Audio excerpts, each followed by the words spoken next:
On cherchait par tous les moyens que je me réchauffe. Mon mari, il me donnait une dizaine de couvertures. Il emmenait même un gros projecteur au-dessus de moi pour me réchauffer, mais j'arrivais pas à me réchauffer et ma fièvre ne tombait pas.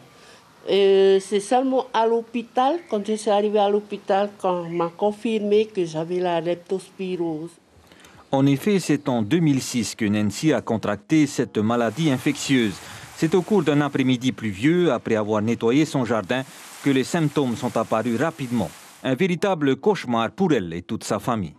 Nous étions obligés de faire intervenir les pompiers pour conduire en urgence ma sœur, qui malheureusement n'avait pas été prise en charge à temps ce jour-là.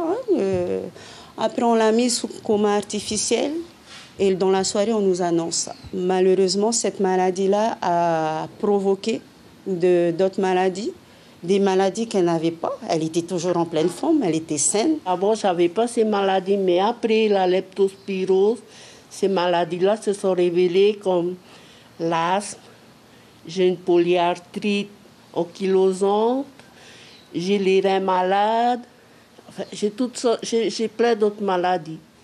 Et Nancy n'est pas un cas isolé. Beaucoup en Polynésie, par méconnaissance des symptômes sévères de la leptospirose, retardent l'échéance à consulter immédiatement un médecin. Une erreur, surtout en cette période d'intempéries, qui est propice à la propagation de la maladie.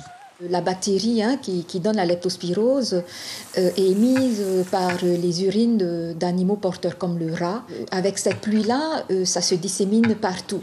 Et c'est difficile en ce moment de dire aux gens peut-être de mettre des bottes, etc. Mais en tout cas, si c'est possible, que s'ils ont des travaux à faire à l'extérieur, autour de la maison et qu'il y a de la boue, de ne pas aller pieds nus, quoi. En Polynésie, la leptospirose est un enjeu de santé publique et son incidence est élevée, soit 100 fois plus qu'en France.